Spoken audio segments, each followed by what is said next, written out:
ನಮಸ್ಕಾರ. ಇವತ್ತಿನ ಪ್ರಮುಖ ಸುದ್ದಿಗಳಿಗೆ ಸ್ವಾಗತ. ಜನವರಿ 7, 2026. ಜಗತ್ತಿನಾದ್ಯಂತ ಮತ್ತೆ ನಮ್ಮ ಸುತ್ತಮುತ್ತ ಏನೆಲ್ಲ ಆಗ್ತಿದೆ ಅಂತ ಒಂದೊಂದಾಗಿ ನೋಡ್ತಾ ಹೋಗೋಣ. ಸರಿ, ಟ್ರಂಪ್ ವೆನೆಜುವೆಲಾ ಸರ್ಕಾರಕ್ಕೆ ಒಂದು ಖಡಕ್ ಸಂದೇಶ ಕೊಟ್ಟಿದ್ದಾರೆ. ಚೀನಾ, ಇರಾನ್ ಮತ್ತೆ ರಷ್ಯಾವನ್ನ ನಿಮ್ಮ ದೇಶದಿಂದ ಹೊರಹಾಕಿ ಅಂತ. ಇದು ಸುಮ್ನೆ ಒಂದು ಹೇಳಿಕೆ ಅಷ್ಟೇ ಅಲ್ಲ.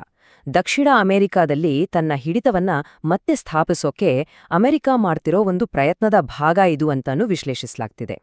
ಹಾಗಾದ್ರೆ ಇದರ ಪರಿಣಾಮಗಳೇನಿರ್ಬೋದು? ನೋಡಿ, ಈ ಒಂದು ನಿರ್ದೇಶನ ಇದೆಯಲ್ಲ, ಇದು ತೈಲ ಮಾರುಕಟ್ಟೆಯಲ್ಲಿ ದೊಡ್ಡ ಸಂಚಲನವನ್ನೇ ಸೃಷ್ಟಿ ಮಾಡಿದೆ. ಯಾಕಂದ್ರೆ ವೆನೆಜುವೆಲಾದಲ್ಲಿ ಪ್ರಪಂಚದ ಅತಿ ದೊಡ್ಡ ತೈಲ ನಿಕ್ಷೇಪಗಳಿವೆ.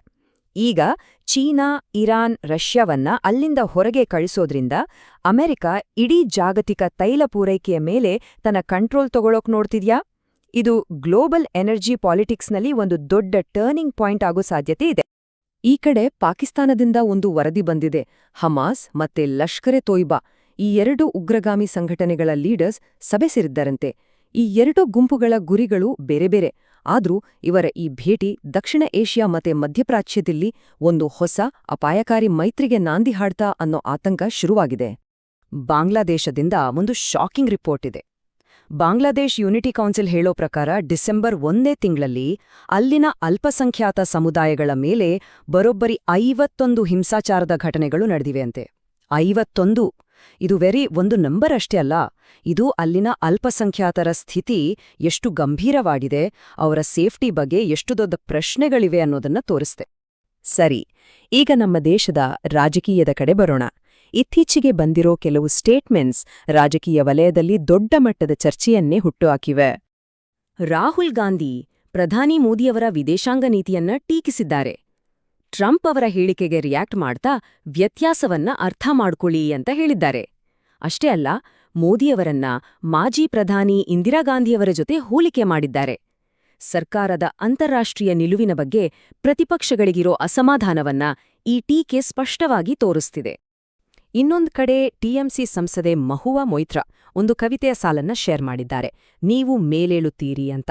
ಆಕ್ಟಿವಿಸ್ಟ್ ಉಮರ್ ಖಾಲಿದ್ಗೆ ಜಾಮೀನ್ ಸಿಗ್ಲಿಲ್ಲ ನೋಡಿ, ಆ ಸುದ್ದಿ ಬಂದ ತಕ್ಷಣವೇ ಅವರು ಈ ಪೋಸ್ಟ್ ಹಾಕಿದ್ದಾರೆ. ಇದು ನ್ಯಾಯಾಂಗ ವ್ಯವಸ್ಥೆ ಬಗ್ಗೆ ಅವರಿಗಿರೋ ನಿರಾಶೆ ಜೊತೆಗೆ ಒಂದು ರೀತಿಯ ಪ್ರತಿರೋಧದ ಸಂಕೇತ ಅಂತನೂ ಹೇಳ್ಬೋದು. ಈಗ ಕರ್ನಾಟಕದ ಕಡೆ ಗಮನ ಹರಿಸೋಣ. ಬಳ್ಳಾರಿಯಲ್ಲಿ ನಡೆದ ಒಂದು ಸಣ್ಣ ಸ್ಥಳೀಯ ವಿವಾದ ರಾಜ್ಯಮಟ್ಟದಲ್ಲಿ ದೊಡ್ಡ ಆಡಳಿತಾತ್ಮಕ ಬದಲಾವಣೆಗಳಿಗೆ ಹೇಗೆ ಕಾರಣವಾಯಿತು ಅಂತ ನೋಡೋಣ ಬನ್ನಿ. ಬಳ್ಳಾರಿಯಲ್ಲಿ ಶುರುವಾದ ಒಂದು ಬ್ಯಾನರ್ ವಿವಾದ ಈಗ ದೊಡ್ಡ ಸ್ವರೂಪ ಪಡ್ಕೊಂಡಿದೆ. ಇದೇನು ಸಣ್ಣ ಜಗಳ ಅಂತ ಅಂದ್ಕೊಂಡ್ರೆ ಖಂಡಿತ ಅಲ್ಲ. ನಡೆದಿದ್ದು ಹೀಗೆ: ಮೊದಲು ಬ್ಯಾನರ್ ವಿಚಾರವಾಗಿ ಸಾರ್ವಜನಿಕವಾಗಿ ಗಲಾಟೆಯಾಯಿತು. ಆಮೇಲೆ ಜನಾರ್ದನ ರೆಡ್ಡಿ ವಿರುದ್ಧ ಕೆಲವು ಸಾಕ್ಷಿಗಳನ್ನ ರಿಲೀಸ್ ಮಾಡಲಾಯಿತು. ಇದರ ಎಫೆಕ್ಟ್ ಹೇಗಿತ್ತು ಅಂದ್ರೆ, ತಕ್ಷಣನೇ ಐಜಿಪಿಯವರನ್ನ ಟ್ರಾನ್ಸ್ಫರ್ ಮಾಡಾಯಿತು ಮತ್ತೆ ಜಿಲ್ಲೆಗೆ ಹೊಸ ಎಸ್ಪಿಯನ್ನ ನೇಮಕ ಮಾಡಲಾಯಿತು. ಇದೆಲ್ಲ ನೋಡಿದ್ರೆ ಅಲ್ಲಿನ ಸ್ಥಳೀಯ ರಾಜಕೀಯದಲ್ಲಿ ಅಧಿಕಾರಕ್ಕಾಗಿ ಎಂಥ ಹೋರಾಟ ನಡೀತಿದೆ ಅನ್ನೋದು ಗೊತ್ತಾಗುತ್ತೆ.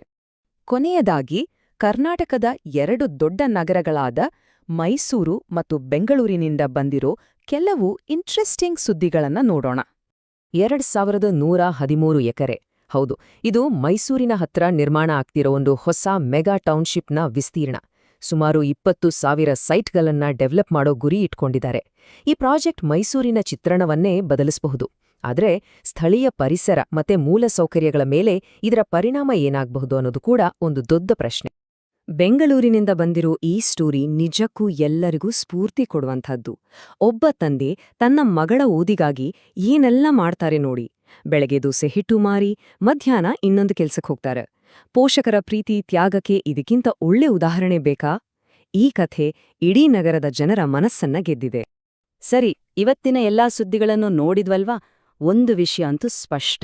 ಒಂದು ಕಡೆ ಜಾಗತಿಕ ಮಟ್ಟದಲ್ಲಿ ನಡೆಯೋ ದೊಡ್ಡ ದೊಡ್ಡ ರಾಜಕೀಯ ನಿರ್ಧಾರಗಳು, ಇನ್ನೊಂದು ಕಡೆ ನಮ್ಮದೇ ನಗರದಲ್ಲಿ ಒಬ್ಬ ತಂದೆಯ ಸಣ್ಣ ತ್ಯಾಗ.